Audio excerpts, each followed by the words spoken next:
उत्तर भारत में प्रचंड गर्मी काल बन करके पड़ रही है। ऐसा रिपोर्ट्स में बताया गया है कि 100 से ज़्यादा लोगों की मौत जो है वो हीट वेव की वजह से हो गई है। ऐसे में जो सबसे ज़रूरी सवाल है कि इस बार आखिर क्यों इतनी ज़्यादा गर्मी उत्तर भारत में पड़ रही है, इस पर हमारे साथ बात करने के लिए मौजूद हैं मौसम वैज्ञानिक डॉक्टर नरेश कुमार जी। सर, जो सबसे ज़रूरी सवाल है कि उत्तर भारत में ऐसा क्या हो गया कि इस बार इतनी ज़्यादा गर्मी पड़ रही है, सीवियर हीट वेव कुछ इलाकों में आ रही हैं? देखिए, जनरली क्या होता है कि जब रेनफॉल एक्टिविटी होता है टेम्परेचर्स गिर जाते हैं, जब नहीं होता तो टेम्परेचर्स में जनरली राइजिंग टेंडेंसी देखा जाता है। अगर आप बात करें, चलिए पिछले साल से स्टार्ट करते हैं। जैसे लास्ट ईयर क्या था, मार्च और अप्रैल में जो बारिश होती है वेस्टर्न डिस्टर्बेंस से होती है। जितने वेस्टर्न डिस्टर्बेंस आए ऑलमोस्ट ऊपर से निकल गए, JNK में इन्फ्लुएंस रहा, वहाँ रहा, बाकी जगह में कोई एक्टिविटी नहीं रही, जिसके कारण अगर आपको याद होगा टेम्परेचर काफ़ी ज़्यादा अब नॉर्मल थे। सिमिलरली इस फरवरी में ऐसा रहा। उसके बाद जैसे हम फरवरी से आगे बढ़े, क्या हुआ, even May is the hottest month. May में भी क्या रहा, वेस्टर्न डिस्टर्बेंस आते रहे, रेनफॉल एक्टिविटी होता रहा नॉर्थ वेस्ट सेंट्रल इंडिया में, ऑलमोस्ट टेम्परेचर काफ़ी प्लेजेंट रहे। लेकिन उसके बाद अगर आप ईस्ट इंडिया की बात करें, जहाँ कोई ऐसा रेनफॉल एक्टिविटी नहीं रहा, ऑलमोस्ट ड्राई था, जिसके कारण क्या रहा कि जब पूरा ईस्ट इंडिया बात करें हम, Bihar, Jharkhand, West Bengal, interior Orissa, Chhattisgarh, even coastal Andhra Pradesh, Telangana, east UP, से सारे इलाकों में काफ़ी दिनों से heat wave more than 1 week से प्रिवेल कर रहा है। तो अभी अगर आप आने दिनों की बात करें, अभी हम क्या अनुमान कर रहे हैं, अगर आप जो सैटेलाइट पिक्चर के थ्रू देखेंगे, अभी काफ़ी बड़ा क्लाउड पैच जहाँ आ चुका है। आप देखेंगे जहाँ एक बड़ा सा क्लाउड पैच है, कहाँ पर है ये देखिए वेस्ट बंगाल के पास जो क्लाउड पैच है, तो वेस्ट बंगाल में टेम्परेचर ऑलरेडी गिर गए। तो हमारा अनुमान ये है कि वेस्ट बंगाल में ये अभी हीट वेव वेट हो जाएगी, टेम्परेचर गिरेंगे हैं।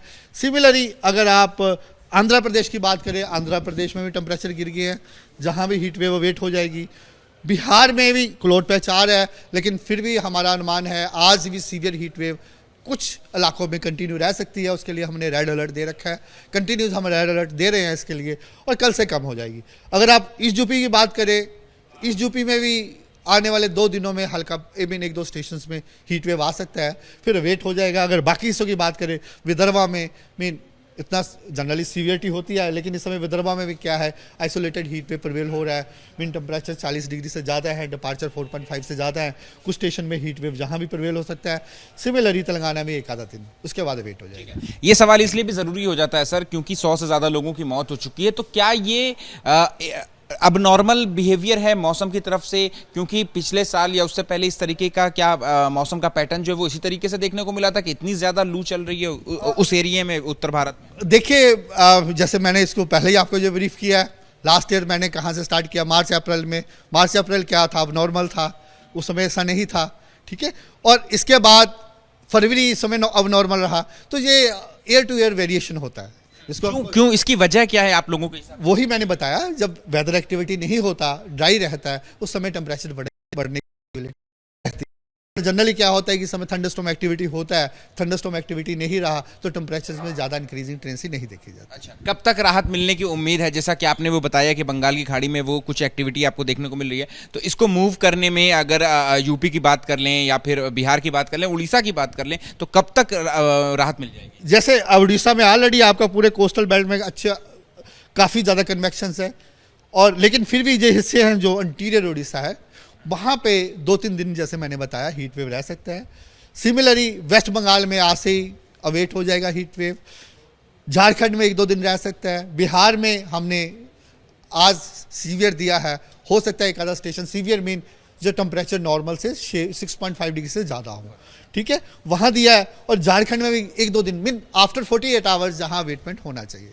यूपी और बिहार दोनों में 48 आवर्स के बाद हाँ बिल्कुल राहत मिलनी चाहिए। अच्छा, दिल्ली NCR में आज सर बारिश हुई है, और लोगों के मन में ये भी सवाल है कि दिल्ली NCR में इतनी ज़्यादा बारिश हो रही है, लेकिन उत्तर भारत में इस तरीके की हीट वेव आ रही है, तो क्या दोनों के बीच कोई कनेक्शन? देखिए, वेरिएशन होता है। अभी क्या था, एक साइक्लोन है, उसका मूवमेंट था, ठीक है, अभी उसका रेमिनेंट अभी आप देखेंगे तो ये आपको बड़ा सा क्लाउड पैच दिख रहा है, ठीक है। ये अभी नॉर्थ ईस्ट राजस्थान में आज की डेट में as a well mark low pressure area है, ठीक है ना। और इसके साथ भी क्या हो रहा है कि ये हवाएं हमारी अरबियन सी से आती है, जब भी रेनफॉल एक्टिविटी होती है, जब मॉइस्चर कहीं से आता है।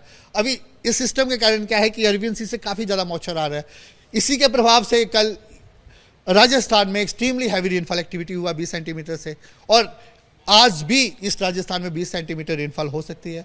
और कल जो सिस्टम थोड़ा सा वीक हो जाएगा, लो प्रेशर बन जाएगा, आज बेलमार्क है, लो प्रेशर बन जाएगा, और नॉर्थ वेस्ट एमपी में हम उम्मीद करें वहाँ भी एक्सट्रीमली हैवी रेनफॉल एक्टिविटी हो सकता है, इसके बाद डिक्रीज हो जाएगा। तो आज जो बारिश हुई है सुबह पे दिल्ली में, तो क्या ये बिपरजॉय चक्रवाती तूफान की वजह से या फिर प्री मानसून की बारिश? देखिए, इसको जैसे भी कोरिलेट करें, मॉइस्चर आ रहा है, लेकिन इसी का साइक्लोन का रेमिनेंट है, उसके कारण ही अरबियन सी से विंड्स आ रही है, तो उसको हम बोल सकते हैं रेनफॉल एक्टिविटी हो रही है। ये 2-3 दिन कंटिन्यू रहेगा, इसके बाद ये खत्म हो जी, मानसून जो है वो केरला को 8 जनवरी को ही पहुंच गया था, लेकिन अभी की स्थिति क्या है मानसून की? कब तक जो है वो बाकी हिस्सों में पहुंचेगा देश? देखिए, अभी जो आज थोड़ा सा मानसून आगे हल्का सा प्रोग्रेस किया है साउथ पेनिनसुला में। अगर जैसे आप जो क्लाउड पैच देख रहे हैं, वेस्ट बंगाल का कुछ हिस्सा कवर किया आज, और साथ में झारखंड का कुछ हिस्सा कवर किया।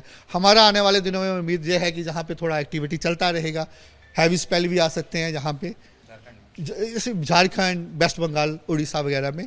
और ये मानसून 3 दिनों में आगे प्रोग्रेस करेगा। और उसके अलावा ये ईस्ट उत्तर प्रदेश का, जहाँ इतनी सीधे 3-4 दिनों में उत्तर प्रदेश में भी बारिश? ईस्ट उत्तर प्रदेश में भी आपको कुछ हिस्सों में बारिश देखने को मिल जाएगी। ठीक है, शुक्रिया बात करने के लिए। तो देखिए, ये हैं डॉक्टर नरेश कुमार, जिनका साफ तौर पे कहना है कि अगले 48 घंटों में जो है वो ईस्ट उत्तर प्रदेश यानी पूर्वांचल के हिस्सों में और साथ ही बिहार के कुछ हिस्सों में जो है जो भीषण गर्मी का, लू का प्रकोप चल रहा है, उससे राहत जरूर मिलेगी। कैमरा पर्सन मोहित कासले के साथ अहमद बिलाल, एबीपी न्यूज़, दिल्ली।